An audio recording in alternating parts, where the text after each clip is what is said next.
Hello everyone, welcome to my channel Ayurveda for you. आज के lecture में हम संस्कृत पेपर 1 के चैप्टर नंबर 6 संधि को देखने वाले हैं। यह चैप्टर बहुत इंपॉर्टेंट है, इससे 15 मार्क्स के क्वेश्चन आते हैं। फर्स्ट है अच या स्वर संधि, स्वर वर्ण का स्वर वर्ण के साथ मेल। फर्स्ट है यहाँ पे यन संधि, इसका सूत्र है इको यनची। इक के आगे अच प्रत्याहार, अच में पूरे स्वर आते हैं, आए तो इसका यन हो जाता है। अब हम इसको यहाँ पे समझेंगे। इक के अंदर क्या क्या आता? ई, उ, री और लू। इसके आगे अच, अच के अंदर क्या आता? अ, ई, उ, री, लू, ए, ओ, ए, ओ। अगर इनमें से कोई भी इक के आगे आए तो उनका क्या होगा? यन हो जाएगा। ई का क्या होगा? य होगा। उ का क्या होगा? व होगा। री का क्या होगा? र होगा। और लू का क्या होगा? ल होगा। इसको हम एग्जाम्पल से समझेंगे। इति जोड़ आयुर्वेद, इति में लास्ट जो है ई है, ई के आगे क्या आ रहा है? आ रहा है। तो ई के आगे आ आएगा तो इसका क्या होगा? ई का य हो जाएगा। तो यहाँ पे बनेगा इति जोड़ आयुर्वेद, इत्य आयुर्वेद। नेक्स्ट एग्जाम्पल से देखेंगे। मधु जोड़ अरि, मधु में उ के आगे अ आ रहा है, तो उ के आगे अ आएगा तो यहाँ पे यन संधि होगा और उ का क्या होगा? व हो जाएगा। तो यहाँ पे बनेगा मध्वरी। थर्ड एग्जाम्पल से देखेंगे। व्याधि जोड़ आतुर, इसका बनेगा व्याध्यातुर।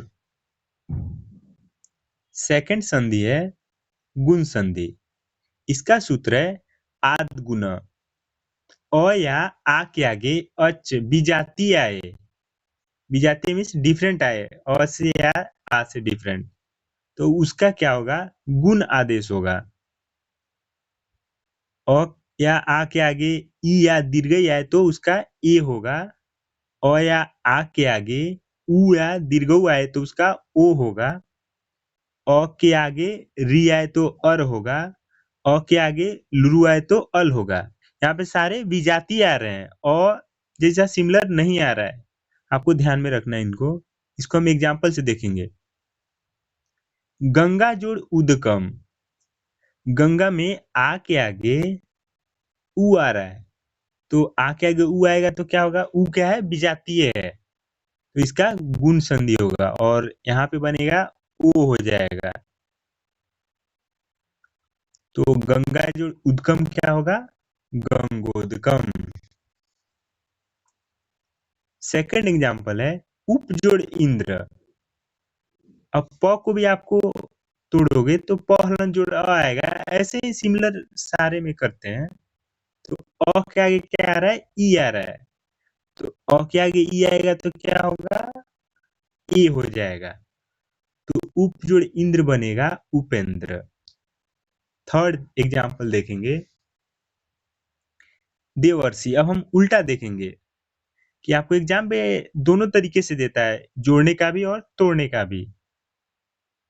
देवर्षि में देव जोड़ ऋषि से बना है, यहाँ पे अ के आगे क्या आ रहा है? री आ रहा है, तो इसका क्या हो रहा है? यहाँ पे अर हो रहा है, तो यहाँ पे क्या बन रहा है? देवर्षि। अब हम थर्ड संधि देखेंगे, स्वर संधि का वृद्धि संधि। इसका सूत्र है वृद्धि रेची। अ या आ के आगे एच आए, एच के अंदर क्या क्या आता है? ए, ओ, ए, ओ। तो दो वर्णों के जगह एक वृद्धि एक आदेश हो जाएगा। जो दीर्घई वर्ण है वो यहाँ पे हो जाता है। अ के आगे ए आए तो ए हो जाएगा, अ के आगे ओ आए तो अ हो जाएगा। एग्जाम्पल से देखेंगे। देव जोड़ ऐश्वर्यम, यहाँ पे देव में अ के आगे ए आ रहा है, तो यहाँ पे क्या हो जा रहा है? ए हो जा रहा है, तो यहाँ पे बनेगा देवैश्वर्यम। सेकंड एग्जाम्पल देखेंगे, कृष्ण जोड़ एकत्वम।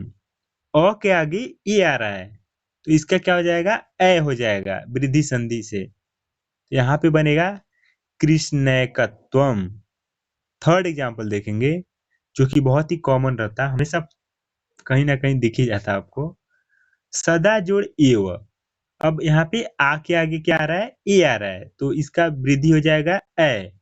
यहाँ पे बनेगा सदैव। हम चौथा देखेंगे, अयादि या अयवायाव संधि। इसका सूत्र है एचो अयवायाव।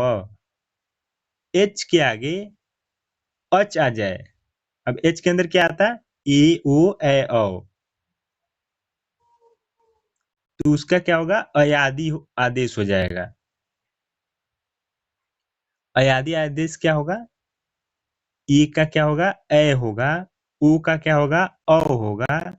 ए का क्या होगा, आय होगा। और औ का क्या होगा, आव होगा। इसको हम एग्जाम्पल से देखते हैं। प जोड़ अक, यहाँ पे औ आ रहा है और औ के आगे क्या आ रहा है, अच स्वर आ रहा है, कोई स्वर आ रहा है तो औ का क्या हो जाएगा, आव हो जाएगा। तो यहाँ पे बनेगा प जोड़ अक पावक। सेकंड एग्जाम्पल है भ जोड़ अक। सिमिलरली औ के आगे क्या आ रहा है, अ आ रहा है तो उसका आव हो जाएगा तो बनेगा क्या, भावक। थर्ड एग्जाम्पल देखते हैं, भो जोड़ अनम। ओ के आगे अ आ रहा है तो ओ के आगे अगर अ आएगा तो क्या होगा, अ हो जाएगा तो यहाँ पे क्या होगा, भवनम।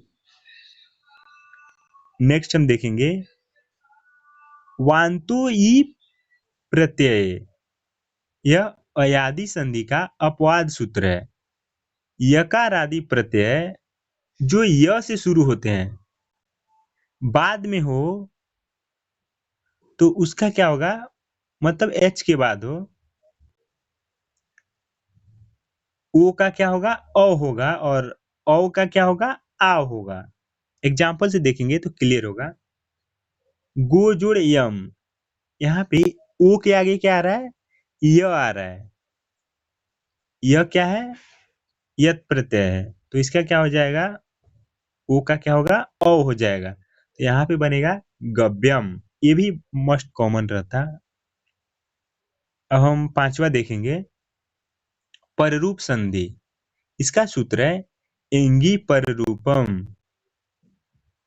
अकारांत उपसर्ग के आगे एंग प्रत्याहार आ जाए, मतलब एंग के अंदर ए और ओ आता तो इसका पररूप एकादेश करेंगे।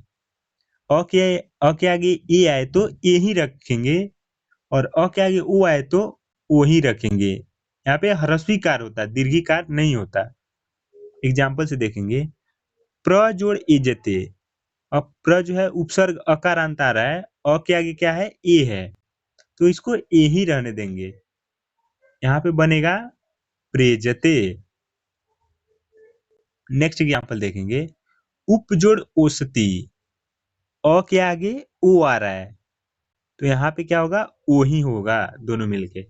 यहाँ पे बनेगा उप जोड़ औसती उपोसती। अब हम 6 नंबर देखेंगे पूर्व रूप संधि। इसका सूत्र है एंग पदांतदी। पदांती का मतलब होता है पद के अंत। एक ही शब्द एक शब्द के लास्ट में ए और ओ आए और उसके आगे अ आए तो उसका क्या होगा, पूर्व रूप एकादेश हो जाएगा, दोनों मिलके एक हो जाएंगे। ए और ओ जो है वैसे ही रहेंगे और अ का क्या होगा, अवग्रह हो जाएगा। गो जोड़ अग्रम, यहाँ पे ओ आ रहा है पद के अंत में और उसके आगे क्या आ रहा है, अ आ रहा है तो इसका पूर्व रूप एकादेश हो जाएगा, गो अग्रम हो जाएगा। अवग्रह ध्यान में रखना है, जैसे ही अवग्रह आपको ध्यान में आए तो पूर्व रूप संधि याद आना चाहिए। नेक्स्ट एग्जांपल देखेंगे, हरे जोड़ औ। ए के आगे अ आ रहा है, अब ए के आगे और आएगा तो पूर्व रूप एकादेश से हरेव। थर्ड एग्जांपल देखते हैं, विष्णु जोड़ औ। ओ के आगे अ आ रहा है तो यहाँ पे क्या होगा, पूर्वरूप संधि होगी, विष्णुव। अब हम देखेंगे 7वां नंबर। 7वां नंबर है लोप संधि। इसका श्लोक है लोपः साकलस्य। किसी पद के अंत में, एक पद है उसके अंत में य या व हो और उसके पहले अ या आ स्वर हो उसी पद में, सेम पद में, और उसके बाद जो नेक्स्ट पद है उसमें अस प्रत्याहार होने पर य और व का लोप होता है। अस प्रत्याहार के अंदर क्या क्या आता, स्वर आते पूरे, ह, य, व, र, ल या वर्गों के तीसरा, चौथा या पांचवा अक्षर आते हैं। उदाहरण से इसको देखते हैं। हरे जोड़ ई। अब हरे को जब हम तोड़ेंगे तो हर जोड़ ए बनेगा। अब यहाँ पे ए का क्या होगा, अ हो जाएगा, और अ कैसे होगा, एचो अयवाय संधि से होगा। एचो अयवाय को आप पहले देख चुके हैं। अब यहाँ पे हरय जोड़ ई हो गया, ठीक है। अब यहाँ पे पद के अंत में य आ रहा है और उसके पहले अ आ रहा है, तो य का क्या होगा, लोप हो जाएगा। तो यहाँ पे बनेगा हरज ई। सेकेंड एग्जाम्पल देखेंगे, दाव जोड़ अत्र। इसका बनेगा दऊ अत्र। अब हम देखेंगे प्रकृति भाव संधि। इसका सूत्र है सर्वत्र विभाषा गो। यह सूत्र वैकल्पिक है, मतलब संधि करना या न करना आपकी इच्छा पे है। यह केवल गो शब्द के लिए है। यह यहाँ के लिए सबसे इंपॉर्टेंट पॉइंट है। जैसे ही गो दिखे आपको प्रकृति भाव ध्यान में आना चाहिए। गो के आगे अगर अ आए तो इसका प्रकृति भाव हो जाता है। एग्जाम्पल से देखते हैं, गो जोड़ अग्रम। गो क्या है, क्या आ रहा है, अ आ रहा है, तो इसका क्या होगा, प्रकृति भाव। तो यहाँ पे होगा गो अग्रम। जब इसका संधि होगा तो एंग पदांतदि से होगा, जो कि हम पहले देख चुके हैं। अब हम इसके अंदर प्रकृति भाव के अंदर दो सूत्र दिए गए हैं सिलेबस में, तो हम उसका दूसरा श्लोक देखेंगे। सूत्र है प्लुत प्रगृह्य अचि नित्यम। यदि किसी शब्द का प्रगृह्य संज्ञा नाम हो और उसके बाद कोई स्वर आए तो वहां नित्य रूप से संधि नहीं होती। इसके अंदर क्या क्या आते, दीर्घई इकारांत द्विवचन, दीर्घ उकारांत द्विवचन और एकारांत द्विवचन।